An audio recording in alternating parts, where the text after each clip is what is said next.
Hello, and welcome back to another episode of Soul Talk Radio. So, during today's episode, I wanted to discuss a mindset shift and how this past week went for me and how I started to cultivate joy and bring more joy back into my life. So, last week was a pretty difficult week. It's one of the reasons why I didn't have a podcast episode last week. I'm having major plumbing issues at my house, and it turns out now I have to have my main line replaced in my home. So last Sunday, that's why I didn't have an episode, is because I was dealing with a lot of those plumbing issues. And when the plumber first told me that the main line needed to be replaced and he gave me a quote for that, I started crying. Once he was gone, I started crying. And because it was overwhelming, I wasn't expecting to have to spend that amount of money right now, and I didn't know where it was going to come from. And so I just felt very overwhelmed, and I needed to take a moment to process those emotions, which is necessary. I want to talk about how, a lot of times you see creators online and they just seem happy all the time. And when you witness that, and you're not happy all the time, you can start to think things like, okay, well, what am I doing wrong? What's wrong with me? Why am I not happy all the time? I mean, I don't want to speak to other people's experience, but most people, including myself, we're not happy 24/7. We go through ups and downs. That is normal. That is life. That is human emotion. And we're normally only shown the positive real online, right? So I think it's important to talk about when, especially for creators, to talk about when they're having a low moment and how they got through that. So I wanted to kind of share how I did that this week. So for a couple of days, I was just feeling low. And okay, so the same day that I was having those large plumbing issues, my couch broke as well. And I'm like, what else can go wrong? Like, I'm having those sort of thoughts, like, what else can possibly go wrong? When it rains, it pours. Okay, so I'm sitting on my couch, and I only paid $100 for this couch, so I'm trying not to be too upset about it, but it's a electric reclining couch, and I'm in the reclining mode watching TV, and it's storming outside, and lightning struck my backyard. The second lightning struck, I went to go get up, and the couch no longer worked. Both sides no longer worked. So I'm pretty sure lightning fried my couch. So I'm just like, okay, what else can go wrong? So, I was in that kind of woe is me mindset, and I was having thoughts like, why is this happening to me? Why is everything going wrong? That sort of negative thought cycle, worrisome, anxious thought cycle that we can get into, especially when things go wrong. So I got to a point during the week where I'm like, you need to pull yourself out of this. There's nothing you can do to change what is happening. There's nothing you can do to change what's happening. And I tell myself that a lot. Things will happen in our lives, and we'll have these thoughts like, why is this happening to me? And it's like trying to dissect why it's happening isn't really helpful. It's happening. It's here. And now you just need to take the steps to fix it and then work to release it, because there's nothing you can do to change it. I can't magically change the fact that my main line needs to be replaced. I can't magically make it free. So it is what it is. And I find solutions to the problem, right? So last week I had a moment where I asked myself, like, you got to pull yourself out of this. And I thought, what can I do to bring myself back to joy, right? And that's what I've started doing when I'm experiencing when I'm going down a really worrisome or anxious or depressed thought cycle, repeating those same thoughts over and over. Why is this happening? Sort of thing. So what I did was I practiced gratitude. I looked around my house and I thought, honey, you are so lucky to even be able to own a home. And you wouldn't be having these issues if you didn't own a home. Like, things come up, things happen. That's home ownership. But I'm so grateful to have this home.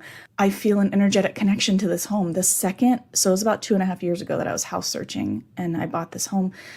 The second I walked in, and I had seen so many houses, I just felt like this was where I was supposed to be. I got full body goosebumps. I hadn't even seen the whole house. I walked in and I told my realtor, like, this is it. And goosebumps. Like, I feel like there's something, maybe an energy or a person who used to live here, or just something about this home, or just my own guides being like, this is where you need to be. Something was telling me this is it. And the process to buy the house was like so smooth. Things needed to be fixed. She fixed them. So I'm so thankful to even be here. So I'm trying not to be upset that something like this needs to be fixed. Yeah, it's expensive. Yeah, I don't want to pay it. But it is what it is. So now I have to try and bring myself back to joy. I can't keep ruminating on these woe is me thoughts, okay?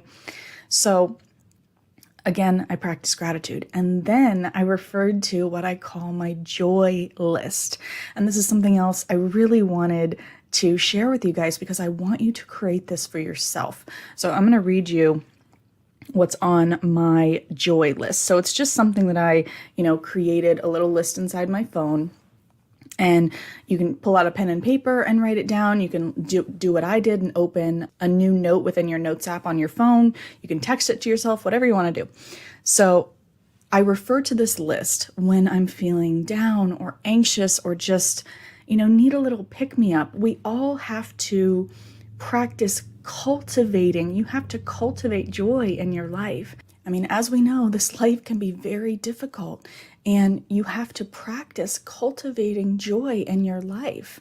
So what I wrote down, all of the things that I know that I do that bring me a lot of joy, and I'll choose one and I'll do them. So here's my joy list. Listening to uplifting or energizing music and dancing around my house. Taking a drive, listening to music with the windows down. Practicing gratitude, meditating, being in nature, going for a walk, going to the beach, especially at sunset, calling a friend, just talking to a friend, especially calling a friend and laughing. Oh, fabulous. Watching stand-up comedy, watching the sunset or sunrise, snuggling with my dog or playing fetch with her, watching a funny or uplifting movie, watching my favorite movie or TV series. So I have a bunch more, but I want you guys to share with me in the comments some of the things that you do to bring yourself joy. And I want you to create a list like this for yourself, okay? I also wrote down when you're feeling any negative or difficult emotion. First of all, and I've talked about this before, it's important that you feel it first because emotions can get trapped in the body. A wonderful book to read if you want more information on this is called The Emotion Code. But just allow yourself to feel it first. When those emotions came up, when he first told me the price and I started crying, I just allowed myself to cry. I journaled, I took a day or two, and I just allowed myself to mourn that this is happening. Just allow yourself to mourn whatever is happening. What people tend to do is we like to intellectualize what we're feeling. Instead of just feeling it, we like to immediately go to, why am I feeling this way? And again, that's very helpful to understand why you're feeling a certain way, but it's not helpful to jump straight to that and not actually allow yourself to feel it. Okay? So just allow yourself to feel it, allow yourself to cry, scream into a pillow, whatever you need to do. And then afterwards, if you'd like to ask yourself, why was I feeling that way? If you feel like it would be helpful, then do that. But after that, after a certain amount of time, and I can't tell you what that amount of time is, that's something you have to decide for yourself. That's something that's going to be different for every person. But after a certain amount of time, it then becomes a choice whether or not you're sitting in those really worrisome, anxious thought cycles, right? We can keep repeating the same worrisome thing over and over and over, days, weeks, months. At a certain point, it becomes a choice whether you're still participating in that. And that is the hard thing for people to hear. I get that. And it's not an easy task to sometimes pull yourself out of that place mentally. So if you need a mental health professional in order to assist you with that, then reach out to one. But I also know that we don't give ourselves enough credit for how resilient we are. And we also don't know that we're even capable of pulling ourselves out of that. And we don't have the tools. We're not given the tools. This stuff isn't talked about. How, when you're feeling down, how you can pull yourself out of that. And again, I think that practicing joy and practicing things that bring you joy is a huge component to helping to bring yourself out of that as well. And I've talked about this before. I use what I call the empowered pivots. So it's switching my thoughts from very negative, judgmental, worrisome thoughts to more positive and truthful thoughts using the empowered pivots. So again, I'll say a disruptor phrase when I find myself going down those train tracks. Like last week, I was going down the train tracks of why is this happening to me? And finally I said, stop, we're not doing this anymore. It doesn't matter why it's happening. It's happening. So let's just release it, find the solutions, and bring yourself back to joy. So the empowered pivots include, and I'm just reading from a portion of my book, once I say that disruptor phrase, I'll do one of a few things. I'll either focus my attention on the present moment, the sights, sounds, and sensations in the present moment, including my own breath. I'll just try and focus on a more truthful and positive thought by using affirmations. I'll focus on a thought of gratitude. Again, that's the one thing that I did last week to try and help me. I just looked around my house like, honey, you're so lucky to have this house. And I pointed out things within the house that I love and just reminded me of that. And it helps to kind of shift your mindset in those moments, because we're so good at focusing on what's going wrong. We're so good at focusing on the negative. We completely forget about the positive things that are in our lives in those moments. So practicing gratitude is a great way to help us kind of get back into that state of mind. Another is picturing the best possible outcome.